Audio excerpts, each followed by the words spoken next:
Thank you very much, Rodera, and thank you very much for the invite. So, as mentioned, my name is Kamran Kardan. I'm the CEO of Knowledgy, a company started 10 years ago in the UAE, out here in Dubai.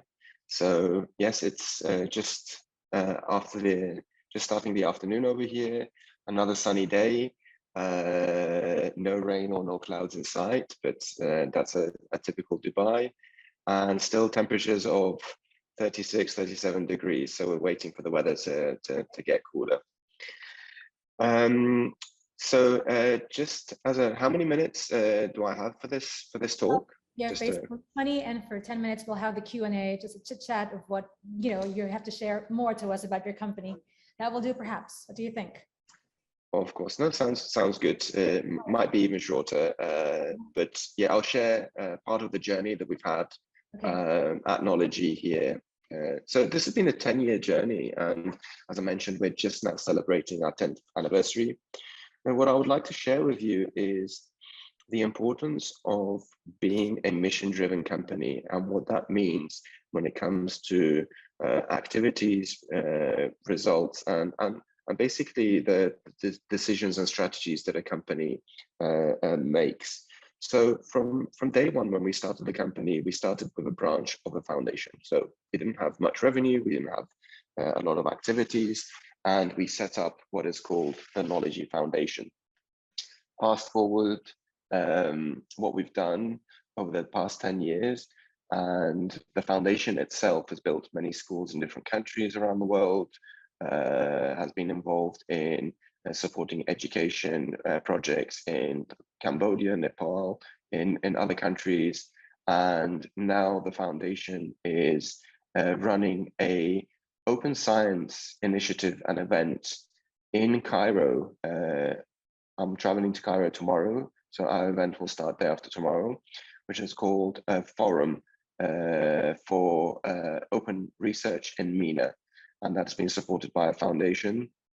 And basically what it is, it's supporting the open science and open research, open access movement around the world in order to provide access and easier access to scientific content and solutions across the world. And we've invited over 60 speakers. The invitation is, the online registration is free. So if you're interested in listening to world-renowned speakers covering the topics around open science, open research, please feel free to join. After my talk, I will leave the link in the chat, so you're able to register. But basically, that's one of the initiatives of the Knowledgy Foundation to start. Now, when we talk about accessibility and discoverability, one of the biggest challenges that many individuals face around the world is the issue of access to scientific literature, right? I'm sure many of you in this virtual room today have, by one way or another, faced challenges when trying to access scientific information from the world's top publishers.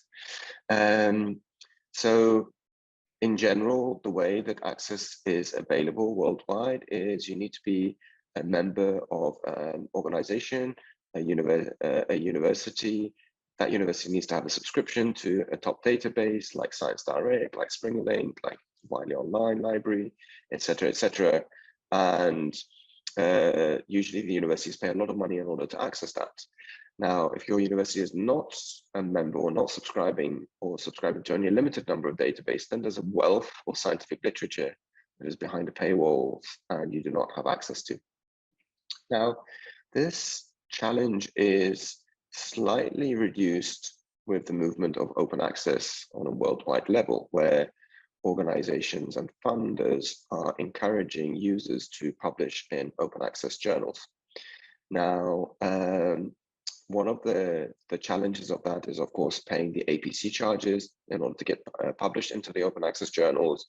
There's the danger of predatory publishers, and that's also where you think you found a journal, but it's actually a fake journal, and you end up paying an APC charge in order to publish your article. There are initiatives that are combating this. There's two that I can think of, and I'll try to start mentioning these here. One is think, check, submit. That's one. And the other is think, check, attend.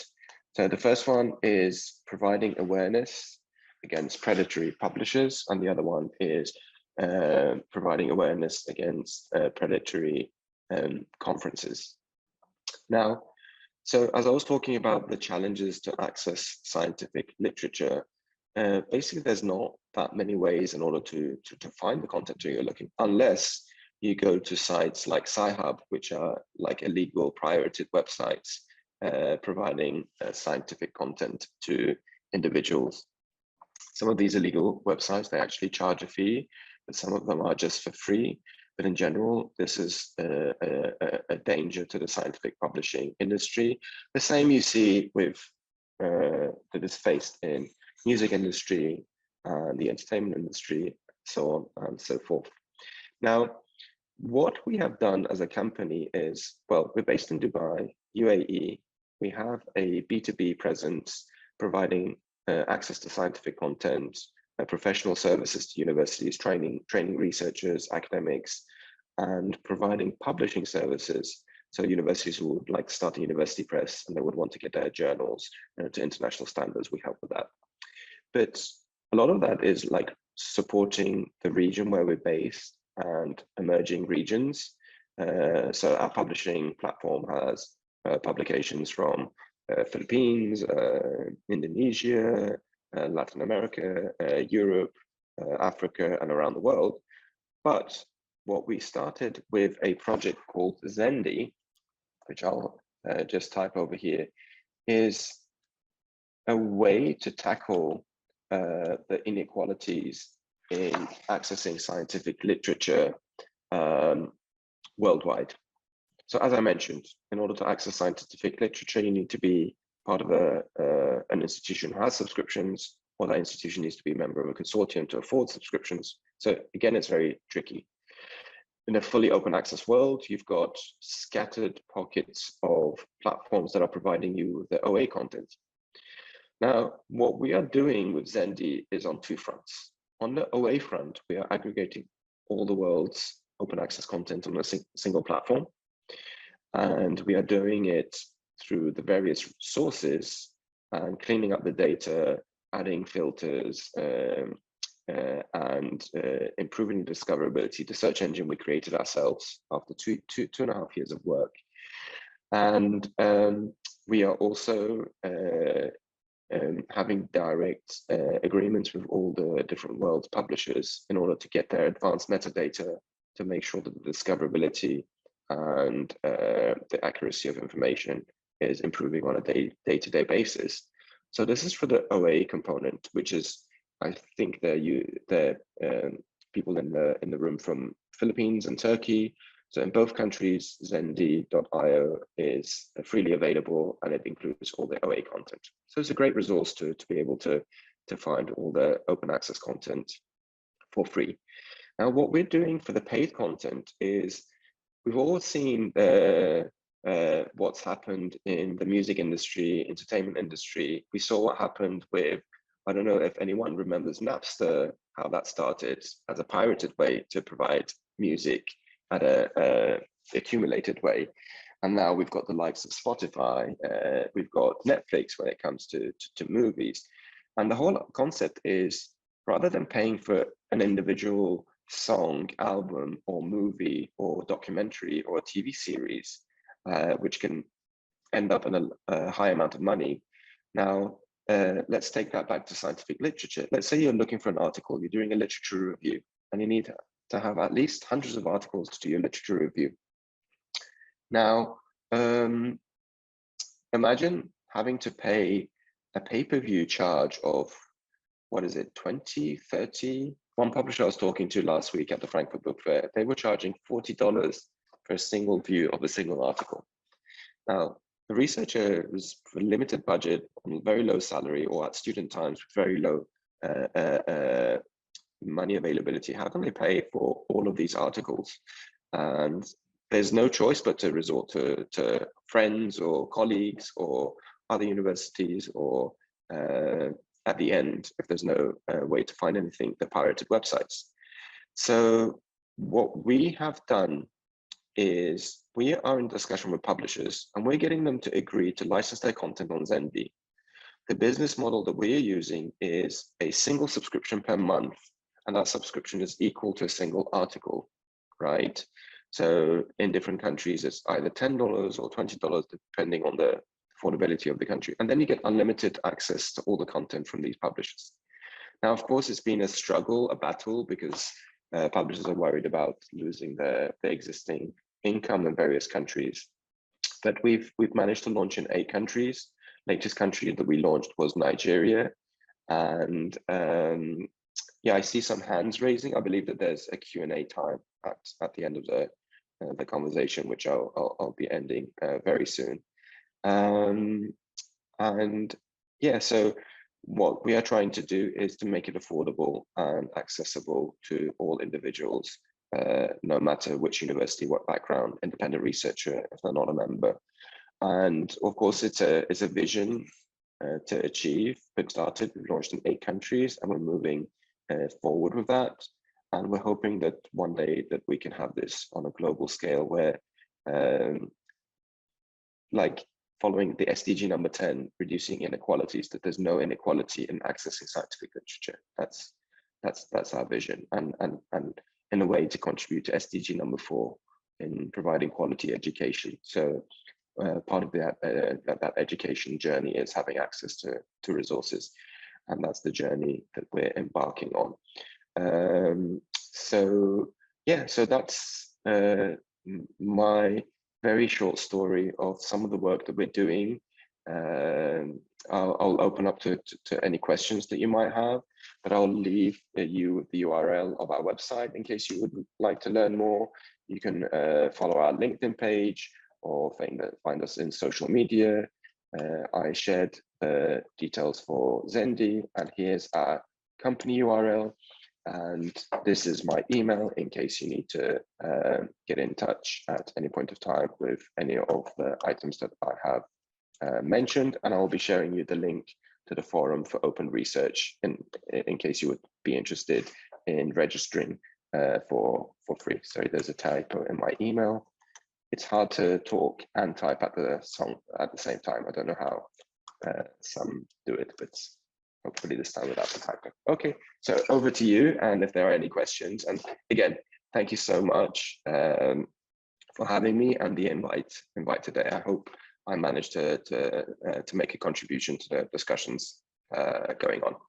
Robert, first of all, a million thanks. I know you're so busy. In fact, you're saying that any hour from now you're moving to the airport to go to Cairo, and that is very important for your company. Actually, we have another webinar about Zendy just half an hour later. Again, that's open to register, about environmental injustice. Sure. And then after that, we'll be heading for the forum. But it's my pleasure to be here. All right, thank you very much. But allow me to have a couple of questions, because I think the rest of us here are very willing to pay attention to your answers to my 2 questions. First of all, your advocacy is very wonderful to begin with, because you're sharing knowledge to everybody and you're making sure that there's access to these very important documents that are very needful in the quest for innovation. So how do you encourage the students who are with us today about this paradigm of really seeking for knowledge day in, day out? Robert, go ahead. So basically, it's very important to have access to information worldwide. I know it's a difficult journey to embark on to find this information, but more and more there's platforms becoming available. And as I said, like Zendy is one of those. It's our contribution towards really reducing inequalities to accessing specific information. But for students, I know it can be difficult. And the thing is that there's no immediate solution that I can advise, but there are solutions that are coming up, like Zendy, to be able to facilitate access. I heard even on the textbook, there's one company called Lego that are applying the same model to electronic textbooks. So there are movements happening in order to to reduce the big pricing barriers that are available out there for accessing scientific literature. But the thing is not to give up, work with what you have. And there are people around the world that are trying to provide more access. So you're not alone. We're working hard in order to be able for you to have more and more access. Right. So meeting with you in New York, in New York in June, and made me feel that there is really something between Cebu Tech and your company that I could say a common ground, and that would be our quest for excellence in education. To what extent do you think, Robert, has your company impacted the world? You know, that's a large scale question, but yeah, that's true. How have you impacted the world since then? Go ahead. So, so usually I tell our story as how a small company from just very small beginnings. It was just me at the beginning 10 years ago to reach where we've reached. I'll circle back to the beginning of the conversation, and it's to be mission driven, is to want to care and to want to make a difference. And over this time, basically whatever we do, even in the services, we provide like professional workshops in universities to researchers around different topics, let's say commercialization of research or how to do statistical analysis. So basically we look at in some countries we have national level agreements where we're really trying to build capacity of academics and researchers around the world. Some of these workshops we're digitizing as well to making them more available. And one program that we recently launched is Teaching Excellence. And I'll be able to share that link as well. Now, what happens is, by being mission driven, everything you do will work towards that mission. So when we facilitate workshops and someone from the workshop comes to us and says, "Knowledge changed my life," right? Which they managed to get the skills required to make a career move. That's something for me that's fulfilling.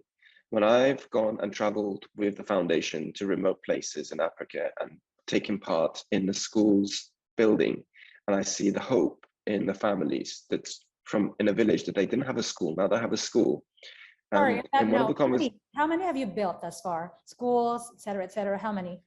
So 5 schools already. And then we've and it's in conversation that we're having in Senegal. In the latest, we're having a talk. I'm saying, who knows? Maybe the next president will come from one of the children in these schools. Now they have the opportunity. It's providing that opportunity. Unless you provide and level that playing field, you're not giving individuals that opportunity to be able to strive. When you don't have access to the research around the world, you can't build on that research. So all the steps, even small steps that we're making, sometimes can make a big difference. So I think number one is to be mission driven, to care and to want to make a change. And no matter how small you are, eventually that change can trickle over. So for me, it's like when some people come and say, my life has been changed through the trainings that we've attended, or like to see the joy on people's face when there's a school in their village. I think these are all catalysts for change in a larger scale. Or with Zendi is a movement. This is a global movement. And one day I hope that everyone will have affordable access to content. It's a long journey, but with a lot of patience and hard work, we'll eventually get there. I know you're so hardworking. Would you mind if I ask you one more question? Sure. Right. In your, let's just say in your tour, or in your many visits to the different parts of the globe, which country do you think has not found itself yet at the core of this internationalization advocacy? Because I know that there are still a lot of HEIs out there who are not yet, or that are not yet into that vibe of internationalizing their education or their degree programs, because there's this political side to it. Is there anything that you found out, or everybody here is now on the same page and on board?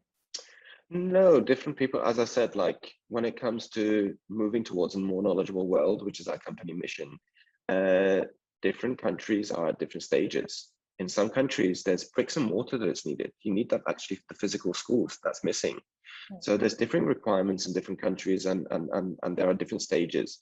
First of all, what I've noticed is there needs to be a political will in those countries to make a change and make a difference, and to care about education, and really allocating it out of the GDP or whatever funds that are being received from the World Bank into higher education and education. So unless that political will is there, what I've seen is resources come. There's a lot of NGOs that they want to support. There's a lot of companies that want to support, but there needs to be that political will on the ground to be able to take action and make a difference.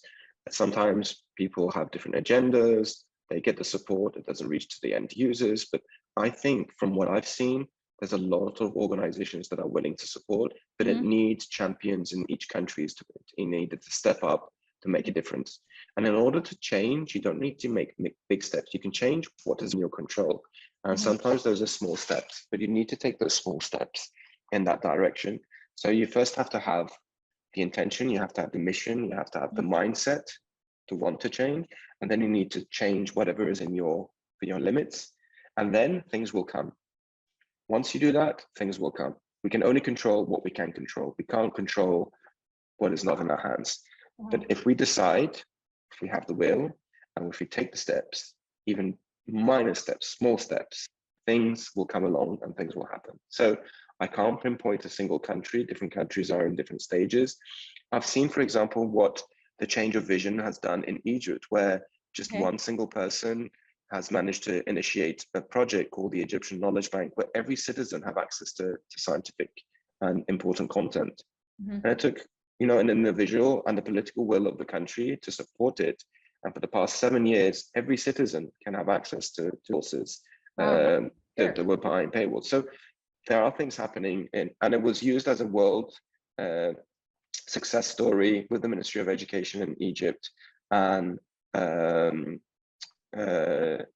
it was in the UN summit a few weeks back. The case of Egypt and Brazil were mentioned as really as highlights.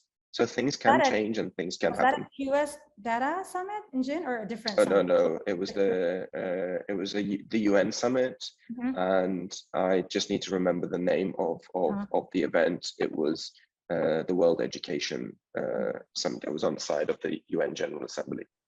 Okay, so I see you're always on the loop, and hopefully you can take Cebu Tech University to wherever you want to go, just to ensure that we are saying this to you. We are declaring this Cebu Tech University is one of those schools in the world that has this high regard for, internationalization, access to quality outputs and documents and researches, and that we have this e-knowledge thing in us, because you said that we have to have this mission. Take the baby steps, and I should say a million thanks to you, Robert. Thank you. A pleasure being here.